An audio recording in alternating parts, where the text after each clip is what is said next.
Hello friends, आज के video में हम पढ़ेंगे मात्रा के आधार पर स्वर के भेद।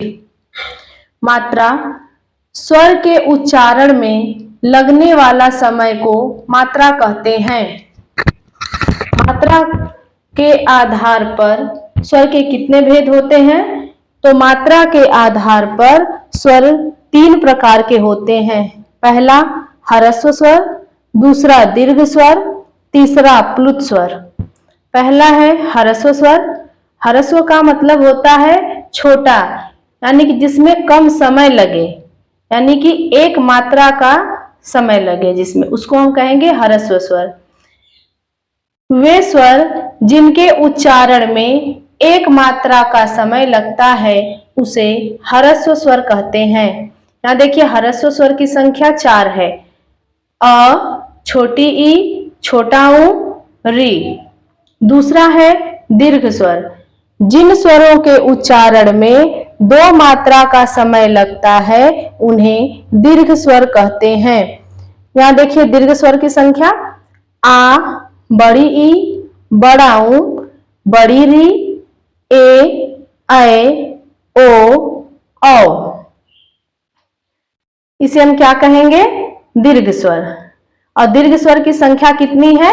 यहाँ काउंट कर लीजिए, 1 2 3 4 5 6 7 8, यानी कि दीर्घ स्वर की संख्या हो गई यहाँ पे 8। तीसरा है प्लुत स्वर। वे स्वर जिनके उच्चारण में 3 मात्रा का समय लगता है उन्हें प्लुत स्वर कहते हैं। जितने भी दीर्घ स्वर हैं, यदि उनके उच्चारण में 2 मात्रा से अधिक का समय लगा तो वे प्लुत स्वर हो जाते हैं।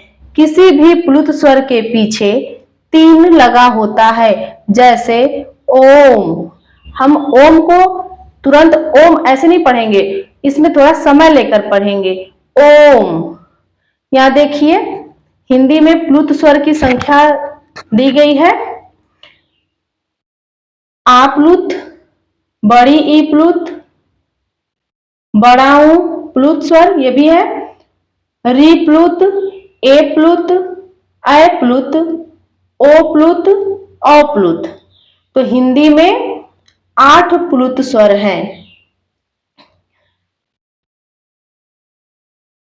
नेक्स्ट है जिह्वा की उच्चारण स्थिति के आधार पर स्वर के भेद। मात्रा के आधार पर स्वर के भेद हम लोग पढ़ लिए, अब पढ़ेंगे जिह्वा की उच्चारण स्थिति के आधार पर स्वर के भेद। तो देखिए ये हमारी क्या है? जिह्वा है, ये जिह्वा है और इसके 3 भाग हैं।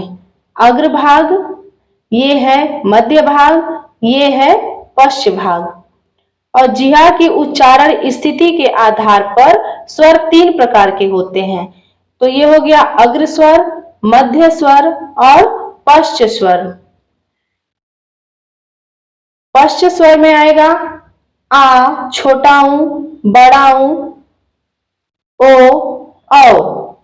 मध्य स्वर में अ, अग्र स्वर, छोटी ई, बड़ी ई, री, ए, ऐ। आइए हम यहाँ पे आपको एक ट्रिक बताते हैं। ट्रिक है आओ उल्लू पीछे पीछे, अ को छोड़ो बीचे बीचे। यानी ये बीचे बीचे का मतलब होता है कि मध्य, तो अ को छोड़ो बीचे बीचे, यानी अ जो है ये देखिए मध्य स्वर हो गया। और आओ उल्लू पीछे पीछे, यानी कि ये क्या हो गया? पश्च हो गया। तो आओ में होगा आ, ओ, औ, छोटा ऊ, बड़ा ऊ। और इसी को हम यहाँ पे क्रमबद्ध तरीके से लिख दिए, आ, छोटा ऊ, बड़ा ऊ, ओ, औ। इसके अलावा जितने भी स्वर बचते हैं वो अग्र स्वर के अंतर्गत आते हैं। तो ये है छोटी ई, बड़ी ई, री, ए, ऐ। दोस्तों अगर हमारा वीडियो आपको पसंद आए तो प्लीज हमारे चैनल को लाइक और सब्सक्राइब कर दीजिए। धन्यवाद।